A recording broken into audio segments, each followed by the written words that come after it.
ഒറ്റയിരിപ്പിൽ എത്ര ഇഡലി തിന്നാനാകും ഒരാൾക്ക്? ഞാനൊക്കെ ആണെങ്കിൽ 2, 3 എന്നൊക്കെയാണ് പറയുക. പക്ഷേ ഇവിടെ ഒരാൾക്ക് 25 ഇഡലി അങ്ങനെ തിന്നാൻ പറ്റും. ആരാണെന്നല്ലേ? തിരുവല്ലക്കാരനായ ശ്രീരഞ്ജനാണ്. ചങ്ങനാശ്ശേരി പെരുന്നയിലെ രാമചന്ദ്രൻ നായർ സ്മാരക YMA ലൈബ്രറിയാണ് ഓണാഘോഷങ്ങളുടെ ഭാഗമായി തീറ്റ മത്സരം സംഘടിപ്പിച്ചത്. അതൊന്ന് കണ്ടുവരാം.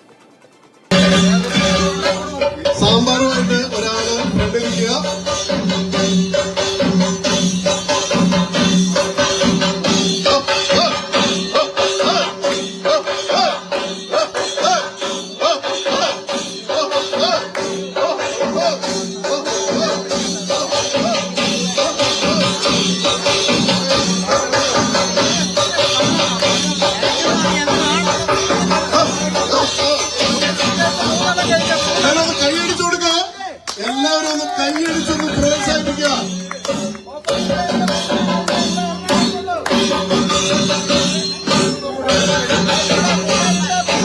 ഏറ്റവും വാശിയേറിയ മത്സരം ഇതാ ഇവിടെ തുടങ്ങി കഴിഞ്ഞിരിക്കുകയാണ്. എല്ലാവരും അങ്ങനെ നിരന്നിരുന്ന ആവേശത്തിൽ ഇഡലി കഴിക്കുന്നുണ്ട്. ദൃശ്യങ്ങൾ കണ്ടിട്ട് ആ നീല ഷർട്ടിട്ട ആളാണ് ശ്രീരഞ്ജൻ എന്ന് തോന്നുന്നു. ഷിനോജ് എസ് ചേരുന്നുണ്ട് തത്സമയം. ഷിനോജ്, ഇപ്പോൾ തീറ്റ മത്സരം എന്തായാലും ഗംഭീരമായി. ശ്രീരഞ്ജൻ, എല്ലാവരും നല്ല രീതിയിൽ തന്നെ ഇഡലി കഴിച്ച് ആവേശത്തോടെ തന്നെയാണ് മത്സരത്തിൽ പങ്കെടുത്തത്. പക്ഷേ ശ്രീരഞ്ജൻ കുറച്ചുകൂടി ഇഡലി കഴിച്ച് വിജയിച്ചു അല്ലേ? ഓണക്കാലമാണ്. നമ്മുടെയൊക്കെ നാട്ടിൽ ഇത്തരത്തിലുള്ള വ്യത്യസ്തമായ മത്സരങ്ങളൊക്കെ തന്നെ പല ക്ലബ്ബുകളും റെസിഡൻസ് അസോസിയേഷനും ഒക്കെ തന്നെ ഇത്തരത്തിൽ സംഘടിപ്പിക്കാറുണ്ട്.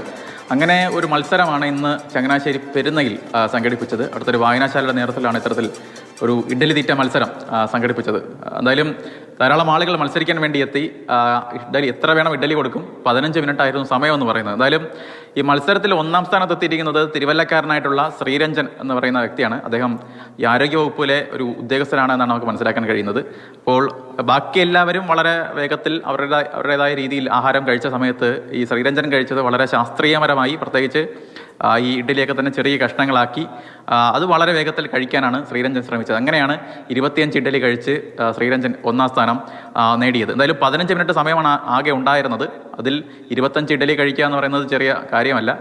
ഇത്തരത്തിൽ മറ്റ് മത്സരങ്ങളെയൊക്കെ അപേക്ഷിച്ച്, പ്രത്യേകിച്ച് സമീപകാലത്തൊക്കെ ഈ ഇത്തരത്തിലുള്ള മത്സരങ്ങളൊക്കെ തന്നെ നമ്മൾ നടന്നു കണ്ടിട്ടുണ്ട്. പക്ഷേ 25 ഇഡലി 15 മിനിറ്റിൽ കഴിക്കുന്നത് വളരെ ഈ അടുത്ത കാലത്തൊന്നും തന്നെ കണ്ടിട്ടില്ല എന്നാണ് ഇതിൻ്റെ സംഘാടകരൊക്കെ തന്നെ അവകാശപ്പെടുന്നത്. എന്തായാലും ആദ്യമായിട്ടാണ് ഇത്തരത്തിൽ ഈ വായനശാല ഈ തരത്തിലുള്ള ഒരു ഇഡലി മത്സരം സംഘടിപ്പിക്കുന്നത്. ഇതിന് മുൻപും മറ്റു ചില മത്സരങ്ങളൊക്കെ തന്നെ അവർ സംഘടിപ്പിച്ചിട്ടുണ്ടായിരുന്നു. പക്ഷേ ഇത്തരത്തിലൊരു മത്സരം സംഘടിപ്പിക്കുന്നത് ആദ്യമായിട്ടാണ്. വരും വർഷങ്ങളിലും ഇതിൻ്റെ തുടർച്ചയുണ്ടാകും എന്ന് തന്നെയാണ് അവരെല്ലാവരും പറയുന്നത്. 100ഉം 200 ഇഡ്ഡലി കഴിക്കുന്നവരൊക്കെ നമ്മൾ കണ്ടിട്ടുണ്ട്. പക്ഷേ ഇത് കുറഞ്ഞ സമയത്തിനുള്ളിൽ 25 ഇഡ്ഡലി കഴിച്ചാണ് ശ്രീരഞ്ജൻ വിജയിയായത്.